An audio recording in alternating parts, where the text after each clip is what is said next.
Coming from an HBCU obviously is a very, very big deal. That's something that's near and dear to my heart. I've been an ambassador for HBCU Week since around 2019 or so, and in that span, we've generated over about 65 million in scholarships for over 3,000 students, and so I'm really, really proud of that. And HBCU's always near and dear to my heart. And the basketball coach, Clarence Big House Gaines, who helped the late, great John McClendon in integrating the sport of basketball, they were both HBCU icons, and both of them were big-time mentors of mine. And they knew I didn't have the game that was going to take me to the next level, but they knew I had the mindset and the tenacity to do what I could to help HBCUs. And all he ever said to me was, when I said, what can I do for all that you've done for me? He said, don't forget HBCUs. You make sure that you help any chance you get, and that's what I've been doing. What I tell people, Stephen A., is that when I went to when I went to Savannah State, I had no idea the importance or the magnitude of what was going on at the time. Right. It wasn't until much, much later that I realized that I had done something special. So when you're matriculating at Winston-Salem, did you understand what was going on at the time and how big of a deal it was going to be later? No, I didn't, man. All I was trying to do was get my degree. And to make sure that I positioned myself to have a career instead of a job. When I'm giving speeches, I constantly say to kids, there's a difference between a job and a career. Right. A job is doing what you have to do to maintain or elevate your quality of life. Correct. A career is doing what you want to do. Correct. It just so happens to do those things. Yes. And so for me, if you don't have an education, the chances of you being able to pull that off, even with the advent of social media and the opportunities that present themselves, I think it's a misnomer to think that you don't have to have any kind of education whatsoever and you're going to succeed from a normal perspective. There are abnormal examples, of course. There's always somebody that breaks the code, but for the most part, you got to go through that terrain. You got to go through that grind. And for me, it was always understanding that. So when I was at Winston-Salem, it was really about getting that degree and getting practical experiences. I did an internship at the Winston-Salem Journal. I did an internship at the Atlanta Journal-Constitution. Then I came back and did another internship at the Greensboro News and Record.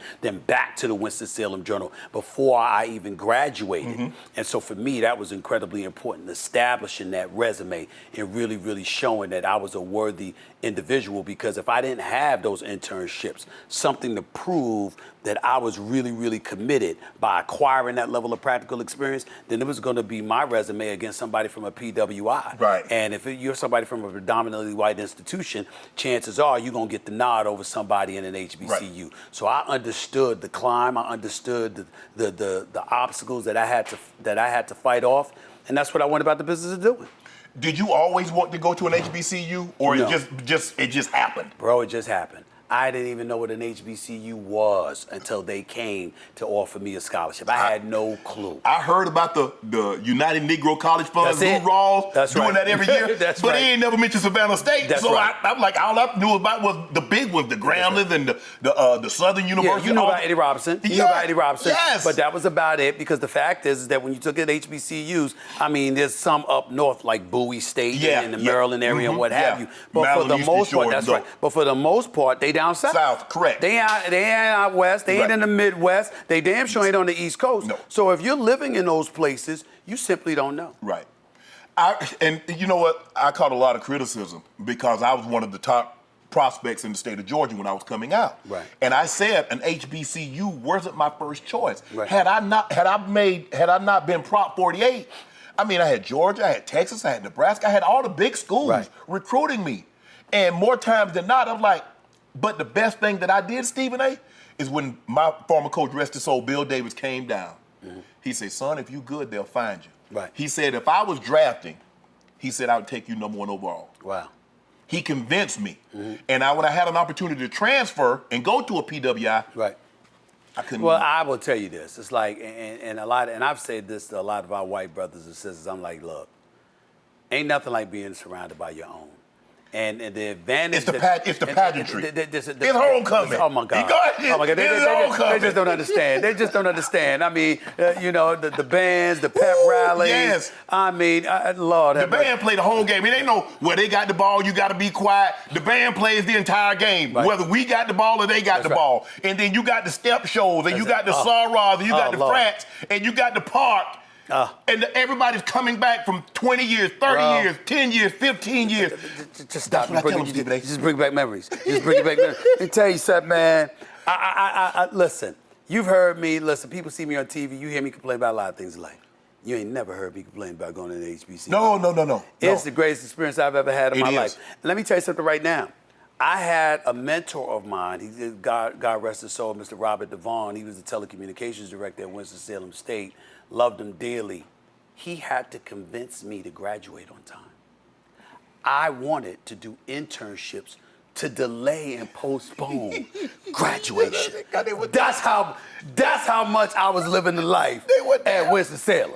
You understand what I'm saying? Yes, I mean, it was like, and then everybody was like, well, you know what? You being disingenuous because you went and you did an internship in Atlanta. I was like, have you ever heard of Spelman? Yes. I have. Yes. You know what I'm saying? I mean, that's right down the block. That's right down the block. Okay. Atlanta just started, and look, Atlanta's always been Atlanta. That's right. It just exploded in the last 20. But Atlanta was back. Atlanta back in the 70s, in the 80s. Atlanta was like that. How about that? And then on top of it all, check this out. So you got to take a route. If you're going down, you're going I-85. If you're coming up, you're going I-85 north. Right. You're passing HBCUs en route. Yes. So it's like, yeah, I'm at Winston-Salem, but I'm stopping at Johnson C. Smith. You got Johnson C. Smith, you got Fayetteville State, you got Bennett College in Greensboro, all girls. I mean, it's just beautiful. You got Allen, you got South Carolina State. Yeah. A&T is like, Lord. I mean, I used to take the long route because, you could cut through and get to Winston-Salem State. But I used to take the long route because you had to pass through all of them things to get to Winston-Salem. I was like, why would I want to rush? Why would I want to do that? I tell a lot of people, I tell my white counterparts, I think everybody should have to experience one semester at an HBCU. Yeah. To get the feel, to get the ambiance of what it's actually like. That's right. And to have some of those teachers, because the professors, Stephen A., I believe they sincerely cared about Shannon Sharpe. Absolutely. I remember going to a class and his name was Haynes Walton. And Stephen A., he'd come to class with a piece of chalk this big in his pocket. And he'd start writing on the board. I was like, okay, taking notes and everything. And he said, on this page, such and such, and in this chapter, such and such. I'm like, well, damn, how he know all of that? Every day, for like 3 weeks. So I got the text. I said, I'm going to find out how he knows so much. I started reading text by Haynes Walton. Yep. He wrote them. That's him. That's how he know everything. And from that point on, I felt that every class that I went to, every professor, doctor, they could teach me something. Yeah. And I was attentive. Now, it didn't hurt that, they were in class too. That's right. So I sat in front of the class. I was there, had me a briefcase. I had on, on Fridays I had hard bottom shoes on, slack, had me a nice blazer, pretending like I'm gonna be something one day. Y'all need to come on, get on old Shay. That's right. Ain't no question. And listen, they cared. They held you accountable. They did. They felt like they were an extension of the family that you departed from. Right. And they made you feel like if you ended up being a disappointment, you disappointed them. Yes. You disappointed yourself. You disappointed your family. You disappointed your community. It was at a level of accountability. And not only that, they highlighted the obstacles that were waiting for you. So it was like, listen, we've been here. We did it. This was waiting for you. Right. What you going to do about it? Right. And there's a sense of pride that kicks in. But more importantly, when you go to an HBCU, I think this is the most important thing for folks to understand, particularly as it pertains to black folks. Usually, in every walk of society, we are alone in certain respects. Yes. When you go to an HBCU, you got company. Yes. People who look like you, who share your cultural identity, who share your trials and tribulations, the obstacles, the pitfalls, everything. You literally are looking at people, hanging with people, and talking to people every day where your experiences are not foreign to them. They all know it. And so they're going to lift you up unless you don't want to be. Right. When you don't want to be, they know to leave you to the side because you ain't about anything. Right. We going to stick with people who's about something. And that self-accountability elevates everybody. I think back, Stephen A., I started off, I was Prop 48, so I had to start off in developmental studies. Right. Developmental studies is remedial. Right. So in other words, all you're taking is classes that doesn't go towards graduation. Right. Dr. Joyce McLemore, I'll never forget, I had a reading class. And after 2 days, she called me up. She always called me Mr. Sharpe. To this day, when I go back and see her at Savannah State, she calls me Mr. Sharpe. She said, Mr. Sharpe, I don't want to see you in next quarter. Yes. She They said, all say that. She said, you're too smart. She said, you have no business being in this class. Right. Now, Mr. Sharpe, I don't want to see you next quarter. She told a story, everybody, because at that time I ended up graduating, got my degree and playing in the NFL. She said, y'all see that young man on television? He was in this very class, right. but he worked his tail off to get out. And I did.